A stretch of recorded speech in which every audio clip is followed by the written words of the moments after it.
O que quero contar a seguir aconteceu quando eu tinha apenas 13 anos. Naquela época eu era um garoto normal, dentro do que se pode considerar normal. Ia à escola, tinha amigos, e como quase toda criança criada em cidade pequena, fui educado dentro da religião católica.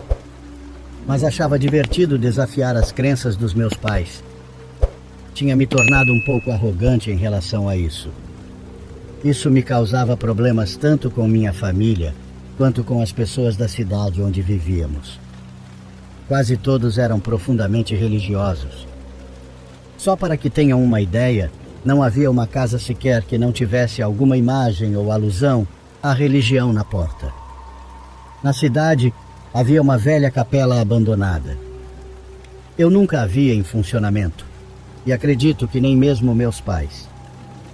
Pelo que sabíamos, aquele lugar havia sido um dos primeiros onde as pessoas iam para rezar.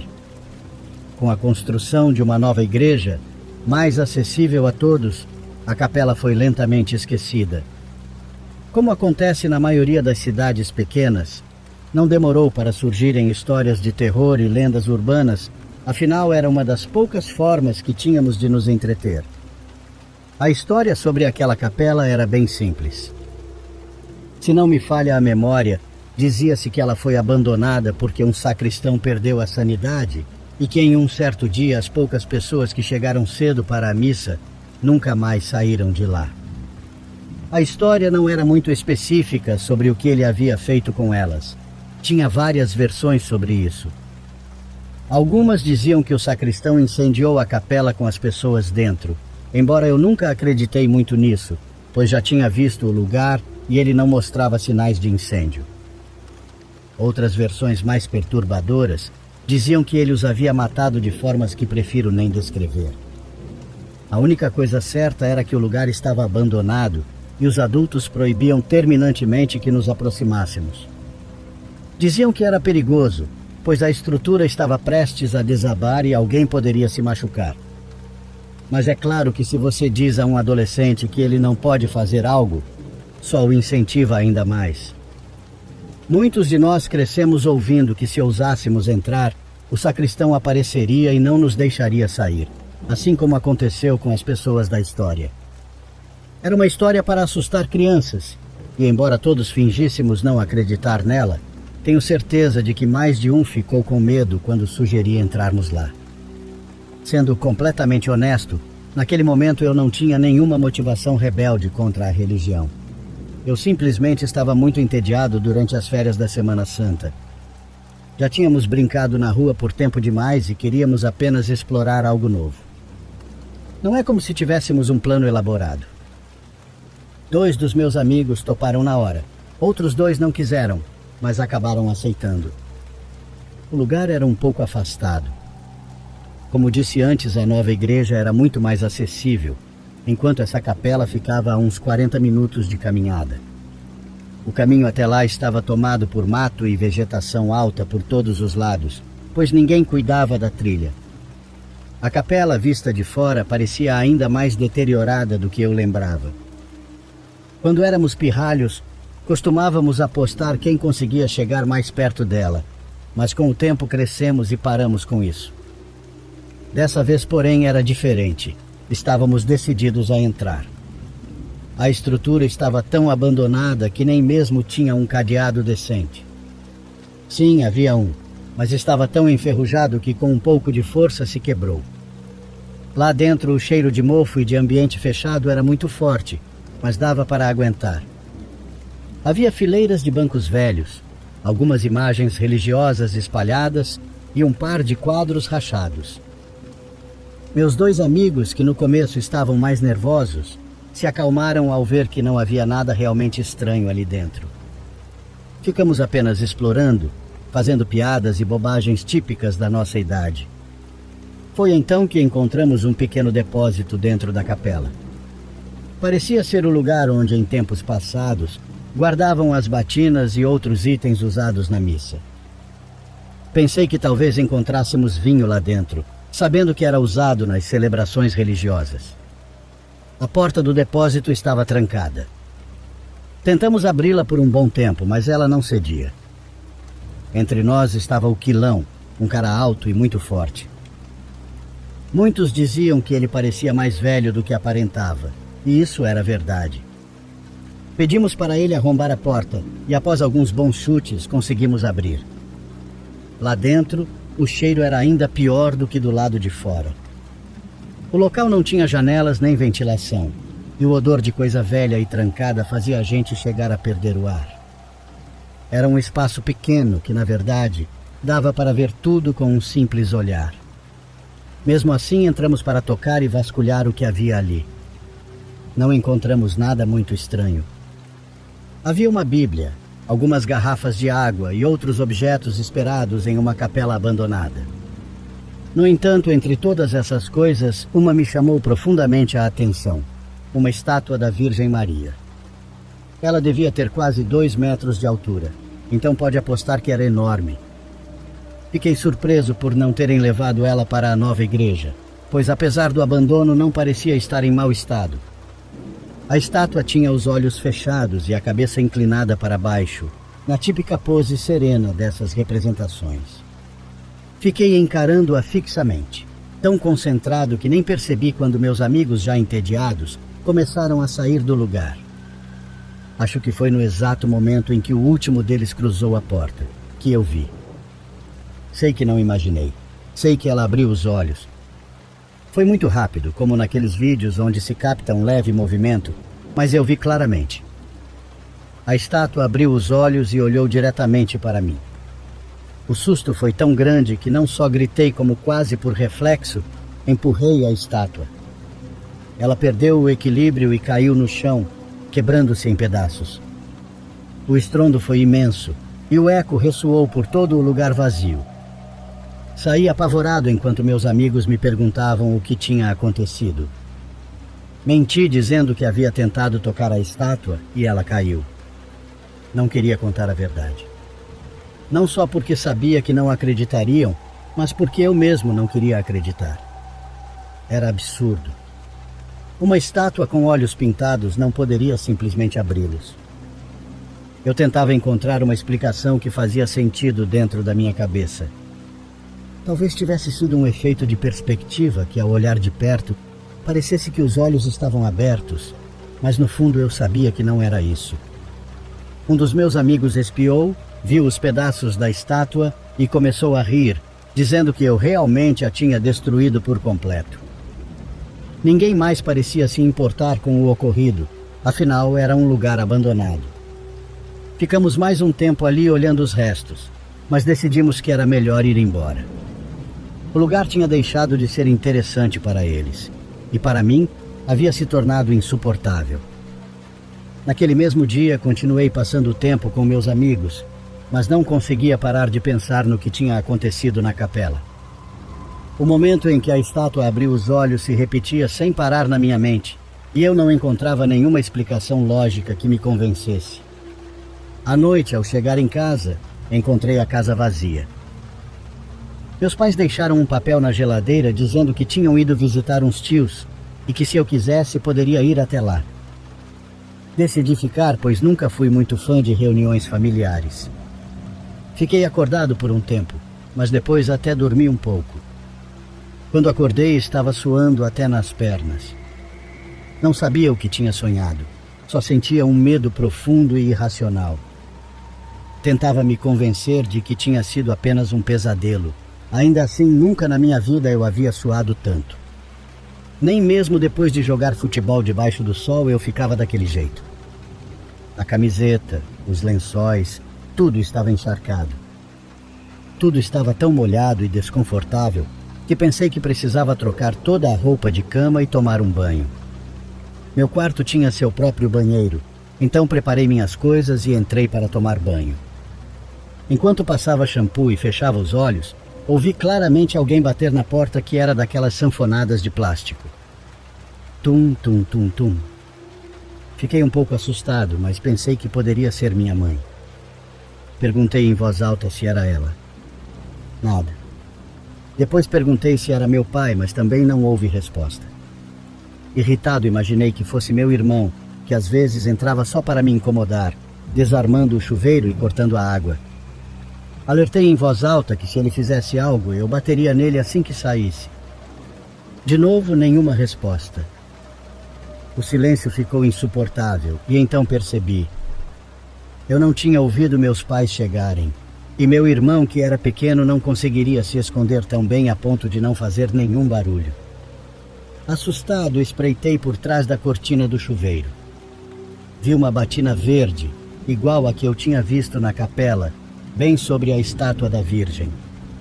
Soltei a cortina na mesma hora. Respirei fundo, reuni toda a coragem que pude e puxei a cortina de uma vez para enfrentar o que quer que estivesse ali. Não havia ninguém, mas algo me gelou o sangue. A porta do banheiro estava aberta, embora eu me lembrasse perfeitamente de tê-la fechado. Saí do chuveiro tremendo, tentava enfiar na minha cabeça que o que havia visto era um erro. Talvez tivesse sido só a toalha refletida de forma estranha, ou uma parada assim. Não queria pensar em outra possibilidade. Quando meus pais chegaram, não disseram nada de estranho, mas depois fiquei sabendo de algo. Minha mãe, em algum momento da noite, viu uma silhueta na cozinha, onde pensou que fosse eu procurando algo para comer. Ela chamou várias vezes pelo meu nome, perguntando o que eu fazia ali, mas como eu não respondi, ela se aproximou. Devagar, quando chegou à cozinha, não havia absolutamente ninguém.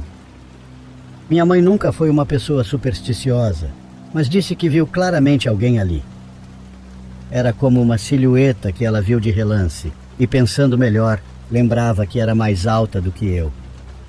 Ela disse que chegou a dar dor de barriga por conta do medo, e quando comentou com meu pai, ele não deu muita atenção. Os dois tinham tomado álcool na festa, e no final atribuíram tudo a isso, embora minha mãe tivesse bebido bem menos e nem estava tonta para ter esse tipo de visão. Mesmo assim, nenhum dos dois deu a devida importância. Viram que eu já estava dormindo, ou pelo menos foi o que pensaram, pois eu, refletindo sobre tudo o que havia me acontecido naquele dia, não consegui dormir o resto da noite. Eles, por outro lado, foram para a cama. No dia seguinte eu não estava tão bem. Estava com febre alta e nunca tinha me sentido tão mal. Nem sequer tinha forças para levantar minha própria cabeça. Minha mãe percebeu quando veio me acordar para saber se eu queria tomar café, mas eu nem conseguia falar. Cada palavra ou qualquer esforço, por menor que fosse, me deixava completamente exausto. Preocupada, minha mãe me levou imediatamente à Santa Casa. Fizeram exames e disseram que meu corpo parecia estar lutando contra uma infecção, mas os resultados realmente não davam uma explicação clara. Minha mãe me trouxe de volta para casa por conta que o lugar estava lotado, dizendo que ela mesma cuidaria de mim. Ela tinha trabalhado muitos anos como enfermeira e confiava que poderia cuidar de mim sem problemas. Passei 2 dias assim, sem vontade de comer nem de me mover. Minha mãe tentava manter a calma, mas eu via a preocupação no rosto dela. Meu pai, por sua vez, enfrentou a situação trabalhando muito, dizendo que precisaríamos do dinheiro para cobrir os gastos. Sempre acreditei que, no fundo, ele não gostava de me ver naquele estado e preferia evitar. Um dia minha mãe me avisou que precisava ir até a loja, pois havia esquecido de comprar algumas coisas para o almoço, mas que não demoraria. Antes de ir, mediu minha temperatura e então saiu. Eu estava quase dormindo. Basicamente, era tudo o que fazia durante o dia, quando ouvi alguém empurrar a porta do meu quarto. Era um rangido muito característico, reconheci na hora, mas sentia os olhos tão pesados que nem os abri. Achei que fosse minha mãe que havia voltado para ver se eu estava bem. Embora parecesse que ela não havia demorado nada, pensei que talvez tivesse cochilado e por isso não percebi sua chegada. De olhos fechados, comecei a ouvir como se alguém estivesse rezando. Não me incomodei em abrir os olhos, afinal minha mãe era religiosa, e imaginei que estivesse rezando desesperadamente por não poder fazer mais nada. No entanto, tudo começou a ficar estranho. Quem rezava parecia estar chorando de forma sofrida. Não sabia o que fazer. Tinha medo de abrir os olhos e vê-la chorando. Não queria enfrentar aquela situação nem sabia o que dizer. De repente tudo ficou muito frio. Eu tremia debaixo das cobertas e sentia que estava ardendo em febre. Mas aquele frio era diferente, quase como se eu estivesse congelando por dentro. Tentava me cobrir melhor enquanto ouvia as preces que se repetiam uma e outra vez. Ouvi pelo menos 3 orações diferentes, repetidas 7 ou 8 vezes cada uma. Foi então que, numa tentativa desesperada de conter o frio, abri os olhos para pedir à minha mãe mais um cobertor. Mãe! Ao me virar, as palavras travaram na minha garganta.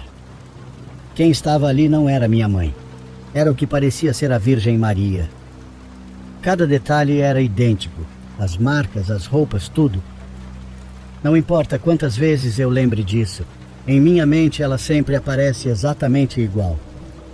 Quando nossos olhares se cruzaram, ela parou de rezar. Vi as lágrimas escorrerem dos seus olhos, mas desta vez ela me olhava com os olhos bem abertos, quase como se tivesse uma expressão fixa de horror. De repente ela pulou sobre mim e senti o peso sobre o meu peito, o que me deixou sem ar. Foi horrível, sem dúvida uma das piores sensações que um ser humano pode experimentar. Perder o ar lentamente, tentando se agarrar à vida sem sucesso, é algo indescritível. Naquele momento tudo virou escuridão e não houve nada além disso. Simplesmente escuridão. Sempre acreditei que a morte é simplesmente deixar de viver. Não há lugares bonitos nem condenações, você simplesmente deixa de existir. Clinicamente morri por um momento, mas minha mãe conseguiu me reanimar. Segundo ela me contou depois, ao chegar em casa, sentiu que algo estava muito errado. Foi um daqueles sentimentos de mãe. Ela subiu rapidamente até meu quarto e me encontrou quase azul, com os olhos abertos. Ficou apavorada, pois eu não respirava mais, mas não desistiu. Ela começou a fazer ressuscitação cardiopulmonar até me trazer de volta à vida. Quando os serviços de emergência chegaram, o pior já tinha passado. Nunca soube quando aquilo foi embora, nem como. Digo aquilo, pois o que atraí daquela capela não era algo vindo do Senhor. Só sei que desde aquele dia nunca mais a vi. Uma parte de mim sente que aquilo queria realmente me matar, mas acabou não conseguindo. Sempre tive em minha mente uma teoria. Acredito que aquele lugar era usado para algo demoníaco e que aquela estátua era para camuflar o que faziam lá. De qualquer forma, não tenho certeza, só acho que era isso.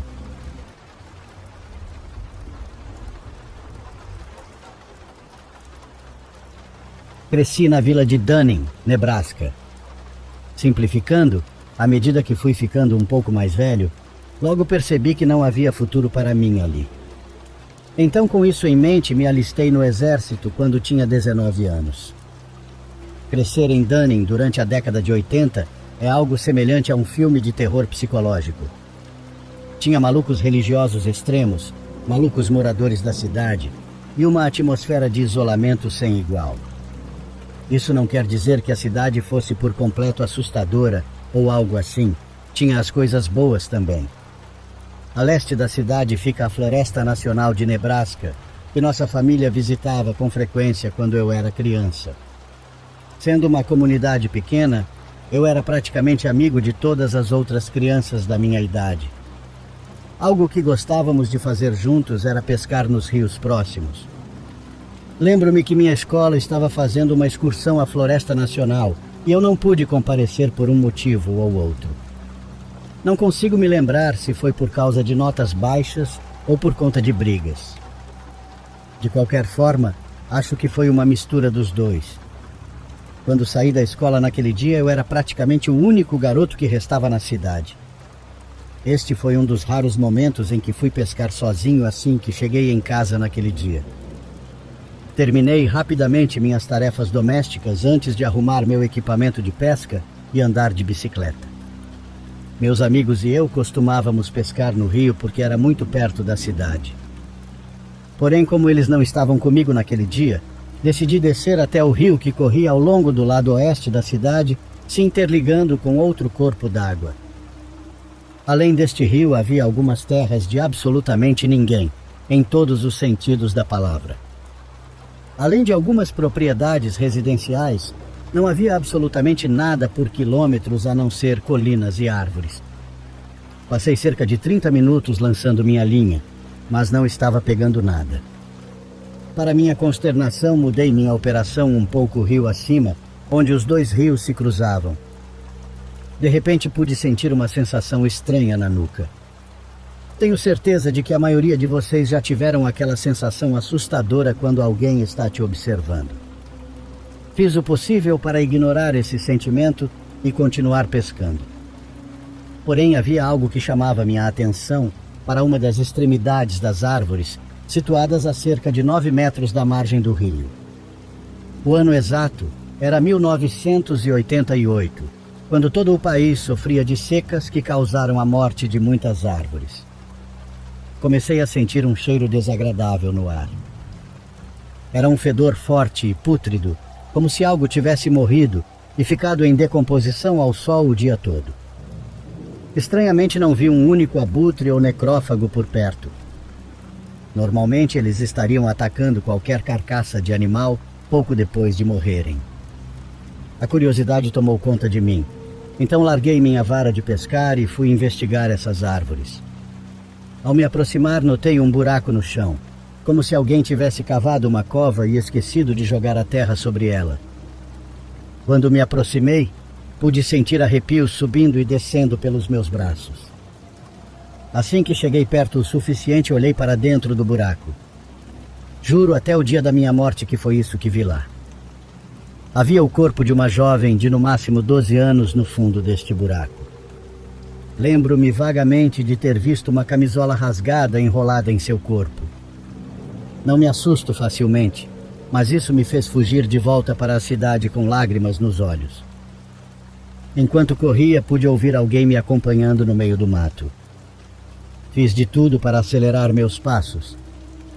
Vocês não têm noção do desespero que é isso. Foi a maior sensação de terror que já passei em minha vida. Quando voltei para casa, meu pai já havia chegado do trabalho. Contei a ele entre soluços o que tinha visto lá fora e que alguém havia me perseguido. Meu pai era muito amigo de um dos delegados do gabinete do xerife do condado de Blaine. Ele imediatamente ligou para ele e contou-lhe o que eu tinha visto à beira do rio. Eu e meu pai encontramos 3 deputados do condado de Blaine perto do local onde vi o cadáver. Lembro que aquela sensação de terror caiu sobre mim como se eu pudesse sentir o peso em meu peito. Eu estava quase entrando em completo pânico, mas por fim me acalmei quando vi que eles levaram um cachorro treinado com eles. Mesmo depois de horas vasculhando as margens do rio, não conseguiram encontrar nada. Fui repreendido e apanhei do meu pai por supostamente inventar histórias. Como punição, não tive permissão para pescar durante meses após esse incidente. Mesmo depois de todos esses anos, ainda mantenho minha história firmemente. Vi o corpo de uma jovem asiática no fundo de um buraco. Eu não tinha muita imaginação quando criança, e posso ter me comportado mal de vez em quando, mas nunca inventaria uma história sobre ter visto algo tão horrível. O cheiro, a posição do corpo, a camisola suja, a pessoa me perseguindo no meio do mato. Lembro-me de muitos detalhes para que isso seja somente algum tipo de imaginação. A única coisa que posso imaginar é que quem fez isso voltou para levar o corpo quando não conseguiu me alcançar. E isso é o que mais me assusta. Saber que fiquei a ponto de ser morto de forma cruel. Eu até espero que algum dia a verdade apareça, mas eu duvido um pouco que isso realmente aconteça.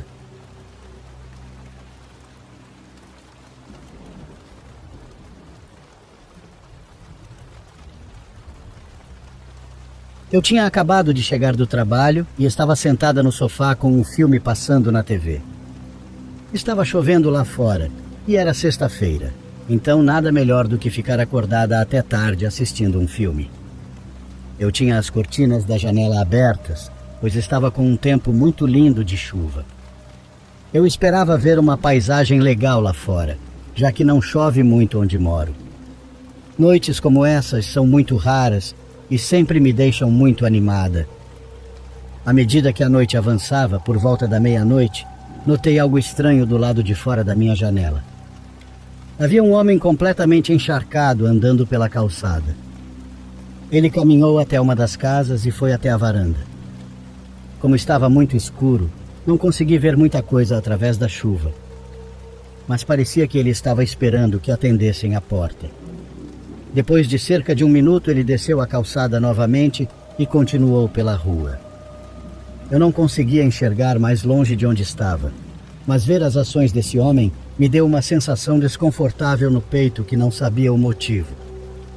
A esta hora da noite, com este tipo de tempo inclemente, simplesmente não era normal andar até as casas das pessoas. Fechei as cortinas da janela só para que, se ele viesse mais tarde na minha casa, não me visse dentro. Apenas cerca de 15 minutos se passaram antes que houvesse um som do lado de fora da minha casa. Eu podia ouvir alguém andando pela minha garagem e indo até a minha porta da frente. Não houve nenhuma batida ou som da campainha. Eu o ouvi atravessando minha varanda, depois voltando para uma das janelas e logo em seguida voltando para a porta novamente. Eu estava realmente confusa. Eu queria olhar pelo olho mágico, mas estava preocupada que de alguma forma ele notasse minha presença. Esperei e depois de 1 minuto não houve mais sons, então caminhei silenciosamente até a porta e olhei para fora. Era o homem que eu tinha visto antes. Ele estava parado ali, completamente imóvel, na beira da minha varanda, segurando um grande pedaço de ferro nas mãos. Ele estava olhando para a minha porta com uma expressão vazia. Eu o observei por alguns segundos antes de ficar realmente assustada e recuar. Foi então que comecei a pensar que talvez valesse a pena chamar a polícia, principalmente se ele estivesse indo até a casa de outras pessoas e fazendo a mesma coisa. Virei-me para pegar meu telefone, mas assim que fiz isso, ouvi o som de passos partindo. Olhei novamente, o homem havia desaparecido. O que quer que este homem estivesse fazendo não era algo normal. Liguei para eles e os informei sobre isso. Eles disseram que enviariam um policial para patrulhar a vizinhança e ver se conseguiam fazer o homem parar ou explicar o que estava acontecendo. No entanto, isso era tudo o que poderia ser feito naquele momento. Agradeci pela ajuda e desliguei. Olhei pela porta mais uma vez antes de ir para o sofá. A coisa toda realmente me desgastou. Isso estava tirando a parte relaxante da minha noite e me deixando exausta. Desliguei tudo para ir para a cama. Então, assim que entrei e apaguei as luzes, um barulho alto soou lá embaixo. Sentei-me e o som voltou. Era alto, como se alguém estivesse quebrando algo contra a parede. Levantei-me e corri até o topo da escada. Ao ouvi-lo pela terceira vez, percebi que era a porta da frente. Alguém estava batendo algo contra ela, como se estivesse tentando quebrá-la à força. Certamente é aquele homem, pensei. Foi quando o som parou e a campainha tocou. Tenho uma daquelas campainhas eletrônicas que você consegue falar pelo celular, então atendi a notificação do aplicativo. Perguntei o que ele queria e disse que a polícia estava a caminho. Ele ficou quieto por um instante e disse que precisava de dinheiro para suas drogas. Eu disse que não tinha dinheiro e que era para ele ir embora. O que ele me disse a seguir ainda está fresco em minha mente e não consigo esquecer o terror que senti correr por todo o meu corpo nesse momento. Se você não me der dinheiro, eu irei entrar e abusar de você. Se você tiver filhos, irei fazer o mesmo com eles enquanto você chora pela sua vida e a deles. Eu fiquei congelada, e só de escrever isso começa a me dar uma vontade de chorar. Saí do aplicativo e foi quando ele voltou a bater na porta com aquele pedaço de ferro. Então parou e ele foi até uma das janelas. Ele começou a bater contra elas para quebrar, e nesse momento subi correndo e me tranquei dentro de um banheiro no cômodo de cima. Eu podia ouvir ele me procurando pela casa. Eu estava realmente achando que iria morrer quando ouvi o som da polícia na frente. Ouvi eles me chamarem na porta e o homem saiu correndo para baixo. Eu estava em estado de choque, completamente paralisada. Mas ouvi os policiais falando com ele mandando ele se deitar no chão ou atirariam. Um policial praticamente derrubou minha porta e algemou o homem. Após isso, um dos policiais foi até mim e pediu para que eu abrisse a porta do banheiro. Eu não conseguia nem me levantar de tão assustada que estava, mas com o pouco de coragem que reuni, consegui abri-la. Após isso, dei meu depoimento e forneci o áudio da campainha. O homem foi preso e acabei me mudando daquela casa. Não tinha mais psicológico para ficar naquele lugar.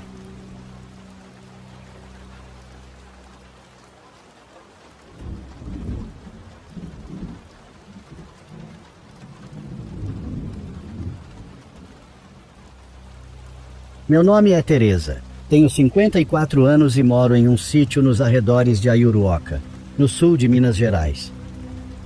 Sempre fui uma mulher simples, acostumada a lidar com o campo e feliz por todo dia poder sentir o cheiro do mato.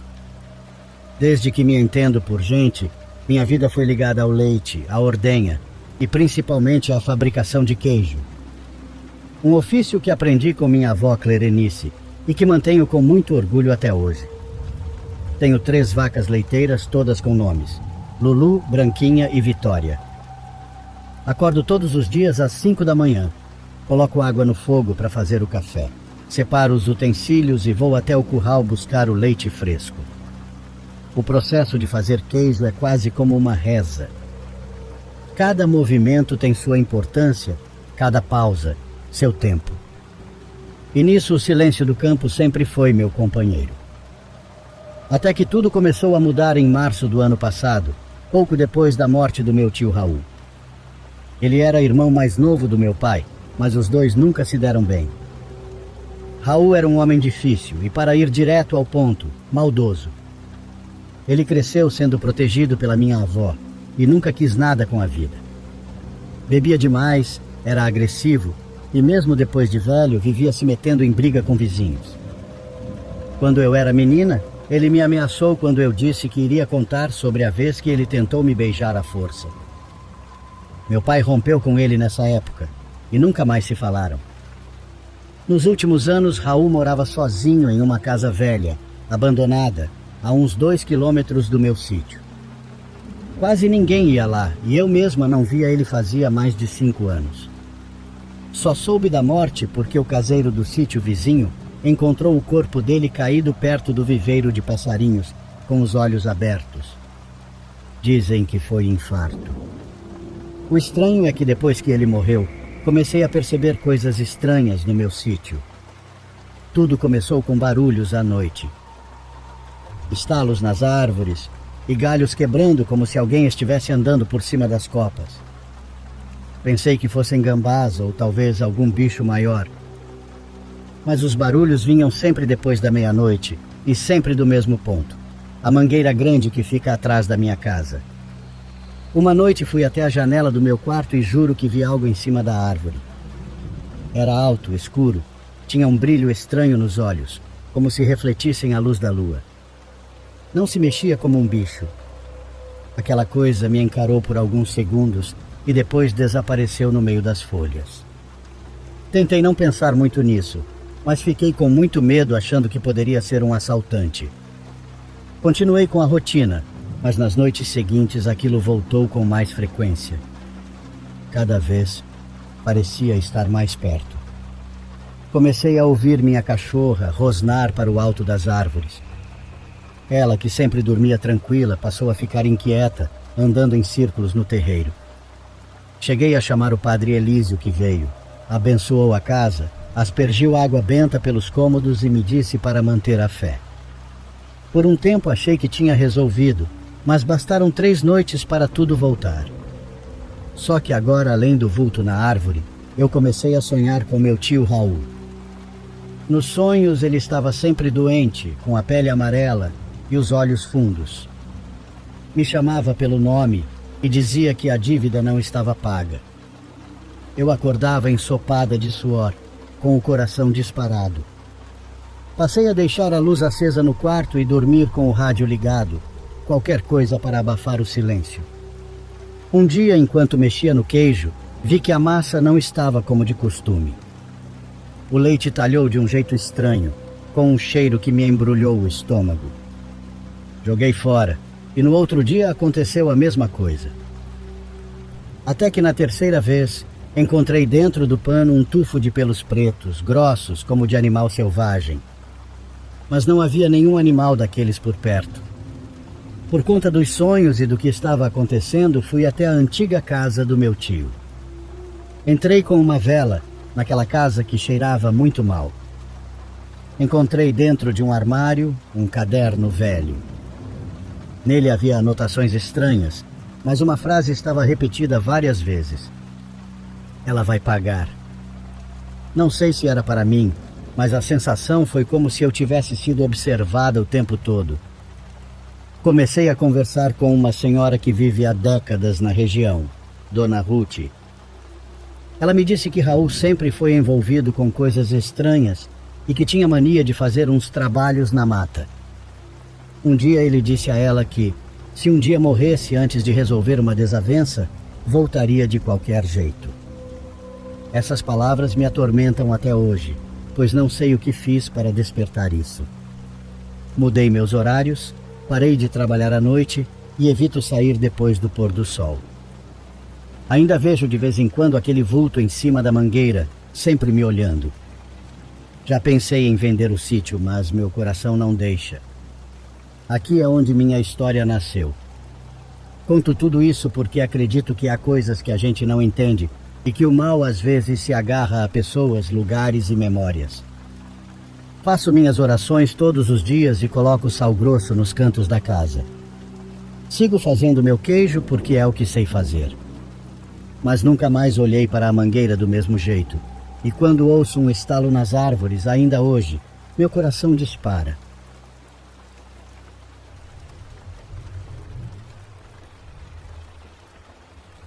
Me chamo Henrique e vou contar aqui uma coisa que aconteceu comigo há uns 2 anos, mais ou menos. Muita gente pode até duvidar, achar que é invencionice ou exagero, mas eu sei o que vivi, e se tu tiver um tempinho para ler, vai entender o porquê até hoje eu arrepio só de lembrar. Era um domingo, com o sol quente rachando o coco da gente. Eu tinha ido visitar o sítio do meu tio, lá para os lados de Capivari. Estava voltando para casa de moto quando ouvi um choro fraco vindo do meio do mato. Primeiro pensei que fosse um bicho, sei lá, mas o choro era muito sentido e parecia mais um pedido de ajuda mesmo. Parei a moto, fui andando por entre o mato e, para minha surpresa, dei de cara com um cachorro amarrado numa árvore, magro de dar dó, com o osso aparecendo, olho fundo e cheio de carrapato. Cara, aquilo me deu um nó na garganta. O bicho mal conseguia levantar a cabeça, mas quando me viu, tentou abanar o rabo, com aquela força que já nem tinha mais. Peguei o canivete, cortei a corda e o cachorro caiu de lado, parecendo que estava esperando só aquilo para desistir. Peguei ele no colo, subi na moto e fui para casa com ele. Cheguei em casa, arrumei um paninho velho e pus ele deitadinho ali no canto da área. Dei água e um pouco de arroz com frango que tinha sobrado do almoço. Ele comeu devagar e isso já me deu esperança. Dei o nome de Tiringa, não sei porquê, só veio na cabeça. No começo eu só queria ajudar o bicho a se recuperar. Levei ele no veterinário. O cara aplicou injeção, deu remédio para verme, para sarna e para carrapato. Passei shampoo, usei pó, comprei até algumas coisas que custavam os olhos da cara. E nada. Os carrapatos não saíam. Era como se brotassem do nada. Tirava 10 de manhã, à tarde tinha 20. Tiringa melhorava devagarzinho, mas os parasitas não largavam ele. E não parou aí. Depois de uma semana comecei a notar carrapato dentro de casa. Primeiro no tapete, depois na parede e no canto do banheiro. Um dia fui comer um prato de feijão e juro por Deus, tinha um carrapato se arrastando no meio do arroz. Quase vomitei na hora. Comecei a dormir mal, sonhar com bicho e acordar coçando. Chamei o cara da dedetização e ele jogou veneno até o teto. Ficou um fedor de produto químico que nem rato aguentava. Mas os carrapatos pareciam rir na nossa cara. 3 dias depois, lá estavam eles de novo. Meus amigos pararam de ir em casa. Minha mãe dizia para eu largar o cachorro porque era coisa do capeta. Teve uma noite que acordei com Tiringa chorando. Fui ver e ele estava olhando fixo para o canto do quarto, rosnando baixinho. Era 3 da manhã e o ar parecia parado. Me deu um calafrio que só de lembrar arrepia. Peguei ele no colo e fui dormir na sala com a luz acesa. Foi aí que uma vizinha minha, Dona Lena, uma senhora de Deus daquelas bem devotas, veio me visitar. Ela já tinha ouvido as histórias do cachorro e dos carrapatos e se ofereceu para fazer uma oração. Eu aceitei, sem pensar 2 vezes, pois já tinha tentado de tudo mesmo. Dona Lena chegou com uma Bíblia na mão, um frasquinho de óleo e uma fé que dava gosto de ver. Entrou na minha casa, olhou em volta e disse bem séria: "Tem coisa ruim aqui, meu filho, mas Deus vai tirar." Ela começou a orar alto, numa voz firme, andando pelos cômodos e passando aquele óleo até debaixo da cama. Eu fiquei em pé sem saber direito o que fazer, mas sentia um arrepio constante. Quando ela chegou na área de lazer, onde Tiringa estava deitado, ele começou a uivar. Não era latido, era um uivo triste, longo, de arrepiar a espinha. Nesse momento, um vento forte entrou na casa, do nada. As janelas bateram e a luz piscou. Tiringa se levantou, olhou para o céu e latiu alto, como se enxergasse alguma coisa que eu não via. Dona Lena caiu de joelhos, chorando, e continuou a oração com mais força. Depois disso, o silêncio. Dona Lena se levantou, limpou os olhos e disse: "Foi embora. Estava grudado nele, mas agora se foi." Naquela noite dormi feito pedra. No outro dia acordei e notei que Tiringa estava limpinho, sem nenhum carrapato. Vasculhei a casa toda, os cantos, debaixo dos móveis, e nada. O pesadelo tinha acabado. Hoje em dia, Tiringa é meu companheiro de toda hora. Depois daquele dia virou outro bicho, alegre, forte e cheio de energia. A casa voltou ao normal.